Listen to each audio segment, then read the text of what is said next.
उत्पन्न होता है और नष्ट होता है। तो ईश्वर ऐसा नहीं है। कैसा कि ईश्वर कभी उत्पन्न हुआ है ऐसा नहीं है, तो इसलिए ईश्वर कभी नष्ट भी नहीं होगा। ठीक है, एक बात ध्यान रख लेनी है कि जो जो उत्पन्न होता है, जो जो बनता है, वो खत्म होता है, नष्ट होता है। तो ईश्वर कभी बना नहीं है, तो ईश्वर कभी नष्ट भी नहीं होता। अब ये ईश्वर है तो क्या है? अभी हमने प्रार्थना की, उससे उपासना भी की, उसकी स्तुति भी की। तीन चीजें हैं, तीन चीजों का अर्थ समझ लीजिए। स्तुति कहते हैं गुणगान करना, ठीक है। स्तुति का अर्थ क्या हुआ? गुणगान करना, किसी की प्रशंसा करना। प्रशंसा करने को क्या कहते हैं? क्या कहते हैं बच्चों? स्तुति। ठीक है, प्रशंसा करना, गुणगान करना, गुण कीर्तन करना, ये कहलाती है स्तुति। तो ईश्वर की स्तुति की हमने भिन्न भिन्न मंत्रों से उसे कहा कि आप इस संपूर्ण जगत के उत्पत्ति करता है, इस सब के पालन करने वाले हैं, इन सबको अपने में स्थिर रखने वाले हैं, इस प्रकार से। ठीक है, फिर दूसरा जो शब्द है वो था प्रार्थना। प्रार्थना का मतलब होता है प्रार्थना, चाहना। कुछ हमारी जो इच्छाएं हैं, जो हम अपने लिए चाहते हैं, तो उसको प्रकट करना, बोलना। ठीक है, इसको क्या कहा जाता है? प्रार्थना। और तीसरा शब्द था उपासना। उपासना का मतलब होता है ध्यान करना, भक्ति करना। ठीक है, समीप बैठना। वैसे सामान्य रूप से अर्थ देखेंगे, उप आसन शब्द है। उप मतलब समीप, आसन मतलब बैठना, समीप में बैठना। जैसे अभी हम अग्निहोत्र कर रहे हैं, तो अभी हम क्या करेंगे, कुछ देर बाद जब अग्निहोत्र चलेगा तो हम अग्नि की उपासना कर रहे होते हैं। जो जो अग्नि के समीप बैठा है वो क्या कर रहा है? अग्नि की उपासना कर रहा है। तो ऐसे ही परमात्मा की उपासना करना, उसके समीप बैठना। तो परमात्मा के समीप बैठने का क्या तात्पर्य? क्या परमात्मा हमसे दूर है? क्या परमात्मा हमसे दूर है या पास है? कितने पास? बहुत, मतलब हाँ, वहां दूरी नहीं है। हमारे में परमात्मा व्यापक है। ठीक है, वहां दूर पास का संबंध ही नहीं है। लेकिन फिर उपासना क्यों करते हैं? क्योंकि हम उसको भूले रहते हैं, हमको याद नहीं है। तो उस याद को बनाने के लिए कि हम उसके समीप ही हैं, उसका ध्यान करते हैं, अपने आप को शुद्ध करने के लिए, पवित्र करने के लिए। ठीक है, तो ईश्वर की स्तुति, प्रार्थना और उपासना, ये तीनों का ही प्रयोजन हमारे लिए होता है। ईश्वर के लिए कोई प्रयोजन नहीं है इसका। अगर हम ईश्वर का गुणगान करते हैं, उसका कीर्तन करते हैं, उसकी भक्ति करते हैं, तो इससे ऐसा नहीं समझना कि ईश्वर प्रसन्न हो जाएगा, वो खुश हो जाएगा। जैसे लोग भी देखते हैं ना, आप लोग, बहुत सारे लोग क्या करते हैं भगवान के लिए? क्या करते हैं बताओ? क्या क्या करते हैं लोग में, संसार में आप लोग देखते होंगे, क्या करते हैं भगवान के लिए? फल देते हैं, है ना, कुछ उपवास करते हैं और भिन्न भिन्न प्रकार की प्रक्रियाएं करते हैं। इससे क्या सोचते हैं कि भगवान प्रसन्न होंगे, ऐसी सोचते हैं ना। और प्रसन्न होंगे क्या करेंगे? फिर वरदान देंगे। क्या वरदान देंगे? हमारे रोग हर लेंगे, हमारे बच्चों को ठीक रखेंगे, हमारी नौकरी लगा देंगे, हमारे घर में संतान नहीं है तो संतान दे देंगे। बस यही सब हमारे मांगने के तरीके हो गए हैं भगवान से। जो चीज मांगने योग्य है उसको कभी मांगते ही नहीं है, उसकी ओर कभी ध्यान देते ही नहीं है। ये तो सांसारिक चीजें हैं, बहुत तुच्छ चीजें हैं। ठीक है, और परमात्मा ऐसे कोई प्रसन्न नहीं हो जाता कि आप देखो कितनी मूर्खता हो जाती है। इतनी सारी चीजें बनाई परमात्मा नहीं है, उसी की बनाई चीजें उसको समर्पित करने चलते हैं। ठीक है, क्या सोच के कि उसके पास नहीं है, उसको इन सब चीजों की कोई आवश्यकता नहीं है, उसको इनसे कोई प्रयोजन नहीं है। ये किसके लिए है? ये सब जो भी चीजें संसार में बनाई गई है, किसके लिए है? मनुष्य के लिए। ठीक है, तो उनका उपयोग करना है। उनको लेकर के ईश्वर के प्रति जो हमारे बीच में गलत धारणाएं हैं वो ठीक नहीं है। इसीलिए ईश्वर क्या है, इसका महर्षि दयानंद सरस्वती ने आर्य समाज के दूसरे नियम में कहा हुआ। ये नियम ना आप सभी को याद हो जाना चाहिए। कुल 10 नियम है ना। किस किस को याद है दूसरा नियम आर्य समाज का? दूसरा नियम तो बच्चों आप लोग ईश्वर के स्वरूप को समझ जाएंगे कि ईश्वर क्या है। इसमें बताया है महर्षि ने कि ईश्वर क्या है। देखो एक एक शब्द को थोड़ा आज मैं ज्यादा नहीं लूंगा, थोड़ा सा चर्चा करते हैं इसी के ऊपर, ठीक है ना। हमने ईश्वर की स्तुति, प्रार्थना और उपासना की, वो किसके लिए की? अपने लिए की, न कि ईश्वर के लिए। ईश्वर को इन सब चीजों की कोई आवश्यकता नहीं है। स्तुति करने से हमारे अंदर उसके प्रति प्रीति बढ़ती है। देखो जब हम स्तुति करते हैं तो क्या होता है, हमारे अंदर प्रीति बढ़ती है। प्रीति मतलब प्रेम बढ़ता है, हम उसको प्राप्त करना चाहते हैं। ये आप किसी दिन भी देख लीजिए, जिसकी भी आप प्रशंसा करते हैं ना, जिसको अच्छा देखते हैं, अच्छी चीजें उसमें अनुभव करते हैं, तो उसको क्या उसके साथ क्या करना चाहते हैं? कोई चीज आपको अच्छी लगती है, उसके गुण अच्छे लगते हैं, तो उसके साथ क्या करना चाहते हैं आप? हाँ, उसके जैसा बनना चाहते हैं और हाँ उसको प्राप्त करना चाहते हैं, उसके पास रहना चाहते हैं। तो ये भी हमारे अंदर, हम जब ईश्वर की स्तुति करते हैं तो हमारे अंदर ये भाव आता है कि ईश्वर जब इतना श्रेष्ठ है तो हम भी उसको प्राप्त करें, उसके निकट रहें, ठीक है। तो ये हमारे लिए, इसी प्रकार से प्रार्थना का भी करना हम अपने लिए करते हैं और उपासना का करना भी। तो आर्य समाज के जो दूसरा नियम है उसमें महर्षि दयानंद सरस्वती कहते हैं ईश्वर के स्वरूप के बारे में चर्चा करें। क्या है?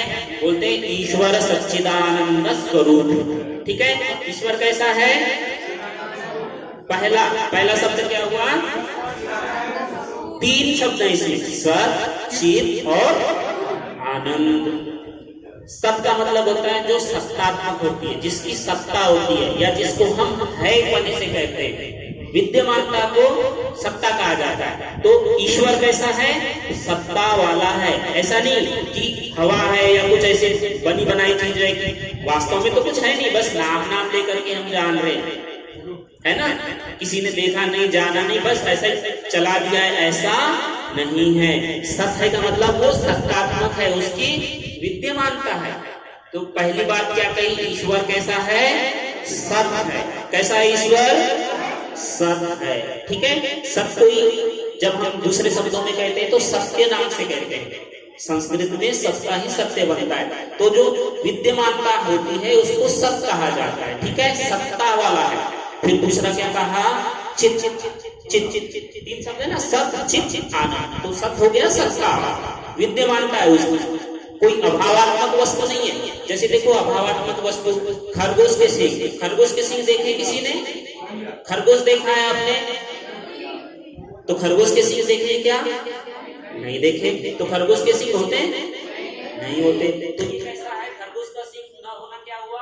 अभाव हुआ, उसकी सत्ता नहीं है। खरगोश के सींग की सत्ता नहीं है। ऐसे किसी मनुष्य के सींग देखे हैं आपने?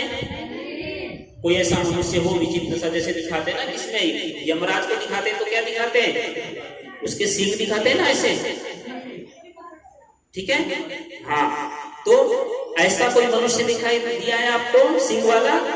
नहीं। तो इसका मतलब क्या हुआ कि उसकी सत्ता नहीं है। किसकी? मनुष्य की नहीं, मनुष्य के सींगों, ठीक है। तो ऐसे ही कोई ऐसा कहे कि ये तो नाम है, जैसे नाम हो गया ना मनुष्य के सिंह, ऐसे ईश्वर केवल नाम है, उसकी कोई सत्ता है, ऐसा नहीं है। वो कैसा है? सत्ता वाला है, वस्तु है वो भी, ठीक है।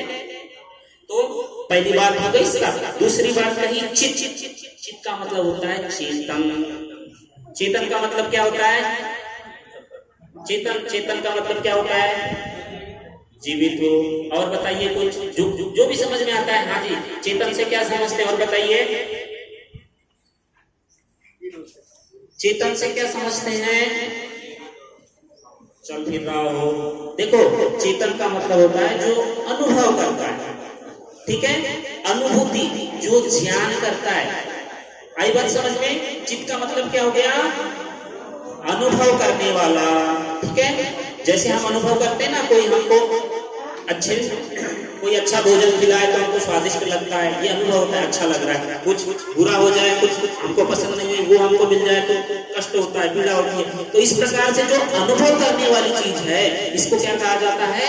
चेतन कहा जाता है। जैसे ये देखो ये माइक है, इसको ऐसा मारूंगा तो इसको कुछ नहीं पता चल रहा है, ऐसे कर दो ऐसा, इसको उठा के ऐसा फेंक भी दूं तो इसको कुछ फर्क पड़ने वाला है क्या? नहीं। लेकिन मैं इनको ऐसे करूं, इनको कुछ करूं तो इनको असर पड़ेगा या नहीं पड़ेगा?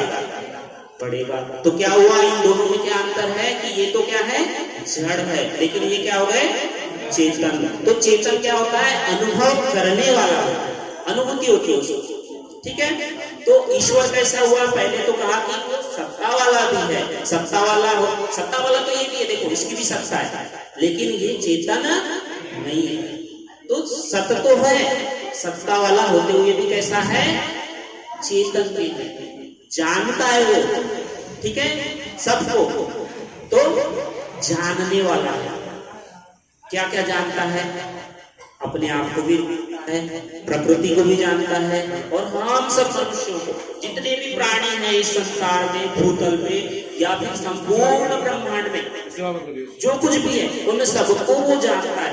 एक मंत्र है, हम जो ईश्वर स्तुति प्राप्ति उपासना करते हैं ना, उसमें जो 7वां मंत्र आता है, ठीक है, सानो बंधुर्जनिता सविधाता धामानि वेद, वहां पे कहा है धामानि वेद भुवनानि विश्वा, ठीक है। तो विश्वानि भुवनानि वेद, वो संपूर्ण भुवनों को जानता है, ठीक है, जितना भी जगत है, संपूर्ण संसार है, उन सबका वो जानने वाला है। तो चेतन का मतलब क्या हुआ, अनुभव करने वाला, जानने वाला।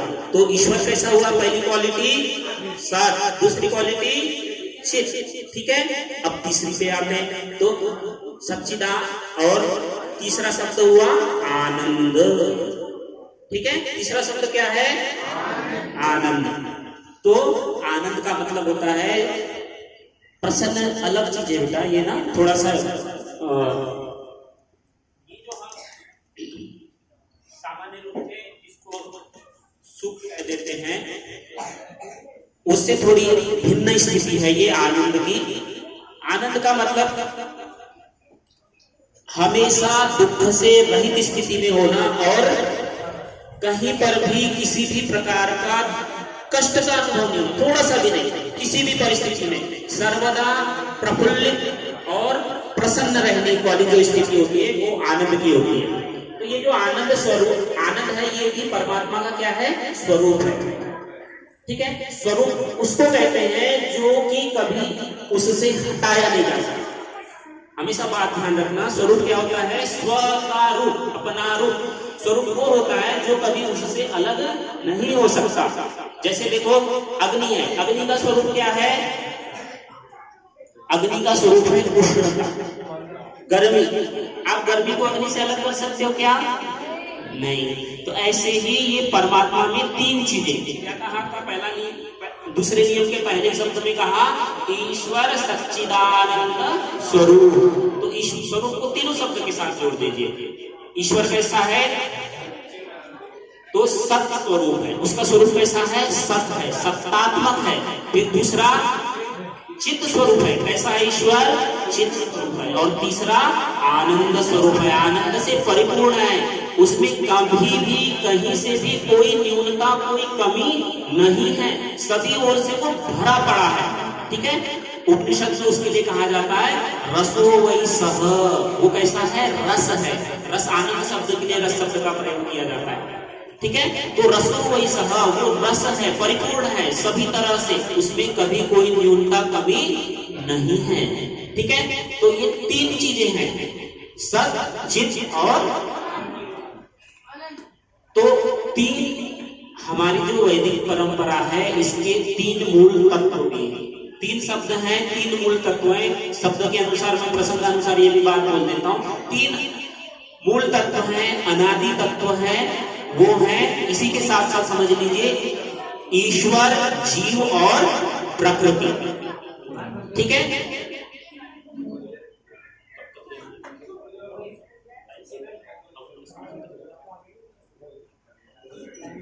तो फिर और चर्चा कल इसी के बारे में करेंगे, ठीक है। तो आज क्या देखा हमने ईश्वर के बारे में, कि ईश्वर कैसा है, कैसा है ईश्वर, फिर बोलेंगे सभी, कैसा है ईश्वर, सच्चिदानंद स्वरूप। ईश्वर का स्वरूप कैसा हुआ, सच्चिद और आनंद, ठीक है, तीनों शब्दों के अर्थ समझ में आ गए आप लोगों को?